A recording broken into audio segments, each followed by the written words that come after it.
बोल जयकारा बोल मेरे श्री गुरु महाराज की जय।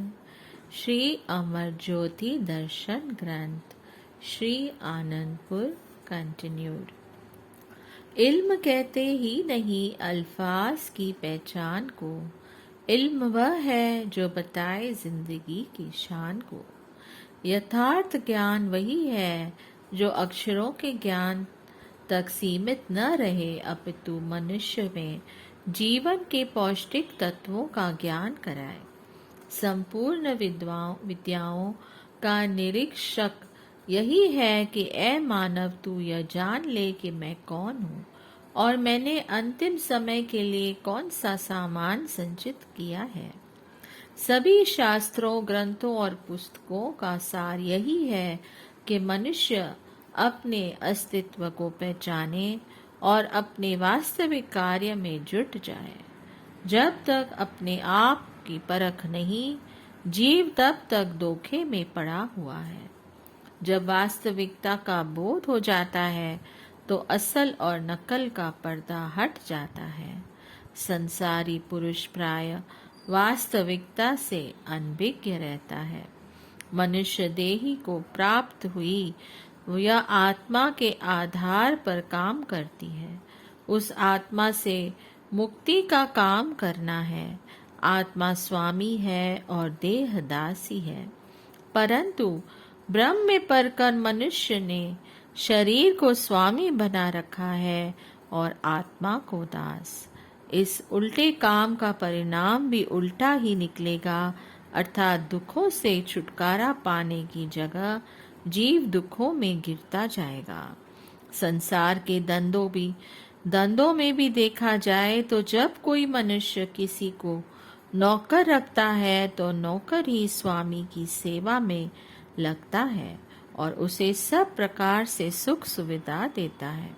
परंतु मन ने सारा क्रम ही उल्टा कर रखा है, अर्थात आत्मा को शरीर के विषयों के अधीन कर दिया है। इस दशा में आत्मा दासत्व से कैसे छूट पाएगी? जब से यह सृष्टि बनी है, क्या कोई एक उदाहरण भी दृष्टि गोचर हुआ है कि संसार की धन संपदा ने किसी का साथ दिया हो? नहीं, ऐसा कोई उदाहरण नहीं है। परंतु जिन्होंने अपनी आत्मा का साक्षात्कार कर लिया, उन्होंने आत्मा के साथ नाता जोड़कर शाश्वत सुख शांति को पाकर जीवन को मधुमय बना लिया। वे जगत में अमर हो गए।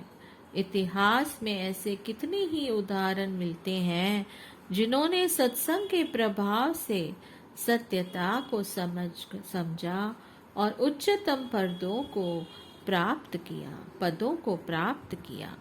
शबरी, रविदास जी, भक्त सदना, धनाजाट व अन्य कई भक्तों के नाम इतिहास में अमर हैं। जिन पर सत्पुरुषों की कृपा हो जाती है, उन्हें सतपथ की पहचान हो जाती है और वे असत से पीठ मोड़ कर सत्य की ओर पग बढ़ाते हैं, तो उनका जीवन बदल जाता है। वे सदा सच्चाई का सौदा और सच का व्यापार करते हैं। वे भूल कर भी माया के धोखे का शिकार नहीं होते। जब जीव को आत्मा का बोध हो जाता है तो उसे अनुभूति होती है कि वह कितने बड़े धोखे में फंसा हुआ था। फिर वह आत्मा के कल्याण में प्राणपन से सचेष्ट हो जाता है। दीपावली के पर्व पर खुला स्थान होने के कारण सर्दी अधिक थी। श्री आनंदपुर के में मानव संगतों की बाढ़ आ गई। महाप्रभु जी ने टेंट लगवा दिए। प्रत्येक टेंट में 3 फुट गहरे गड्ढे खुदवाकर उनमें मोटे मोटे वृक्षों के तने की लकड़ी सुलगवा दी ताकि आग गड्ढे के अंदर चलकर टेंट को गर्मी बनाए रखे और बाहर चिंगारियां निकलकर टेंट को न जला सके। कमरों में रहने वाले संगतें भी टेंटों में रहने की इच्छुक बनने लगी। सब गुरुमुख इतने प्रसन्न थे कि श्री गुरु महाराज जी माता पिता से अधिक हित चिंता करते हैं। सब श्री सद्गुरुदेव महाराज जी की महिमा एवं गुणगान गाने लगे। दीपावली पर्व के दिन श्री दर्शन खुले, मोमबत्तियां बांटी गई।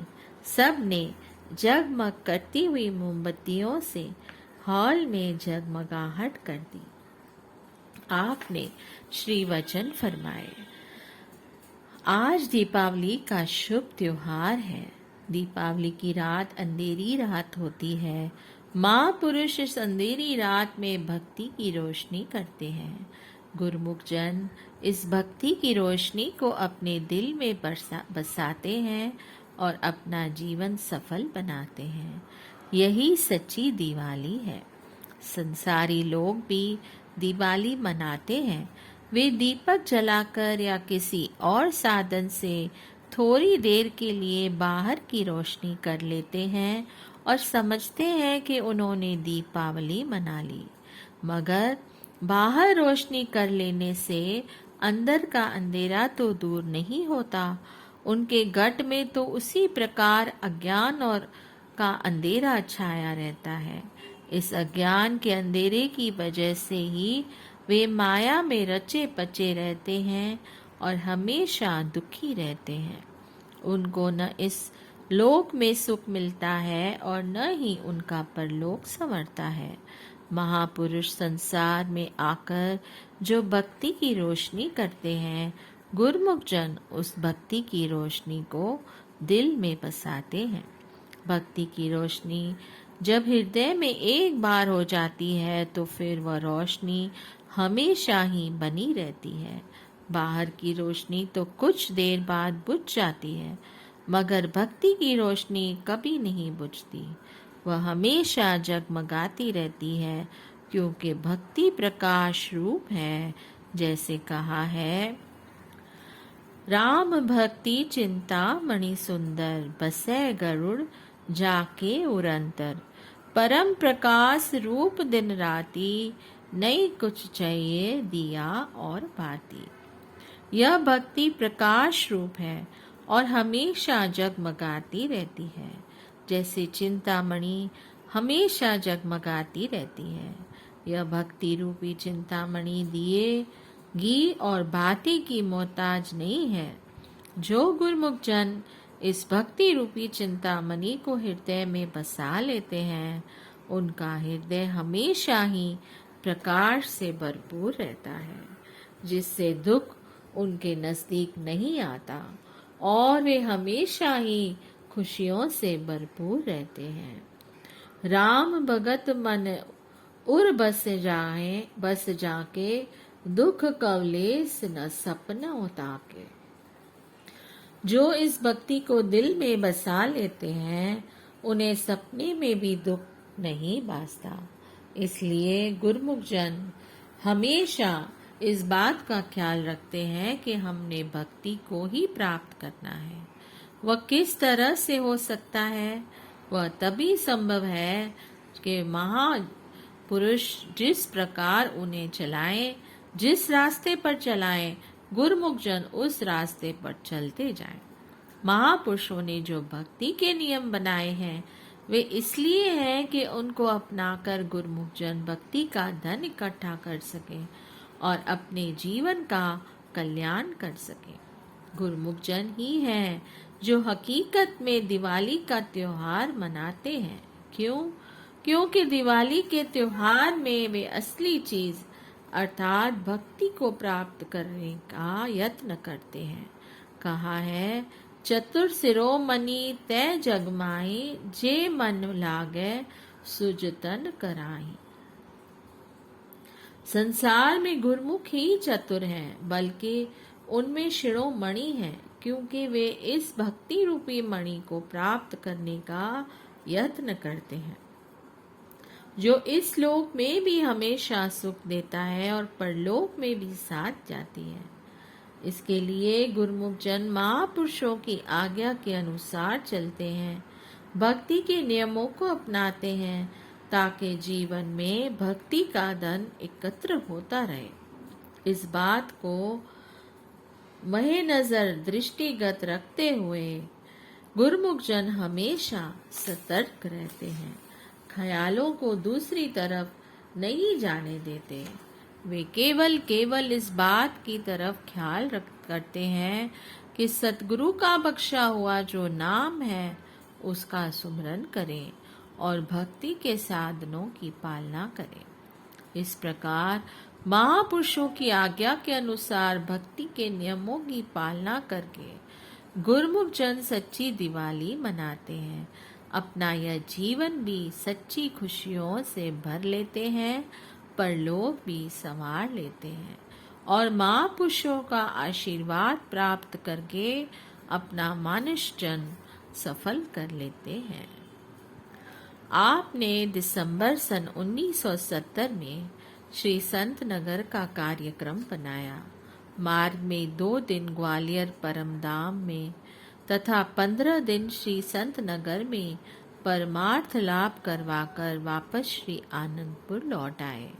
श्री आनंदपुर की भूमि पर प्रेमियों की उमंगे तरंगे श्री चरणों को छूने को लालायत थी।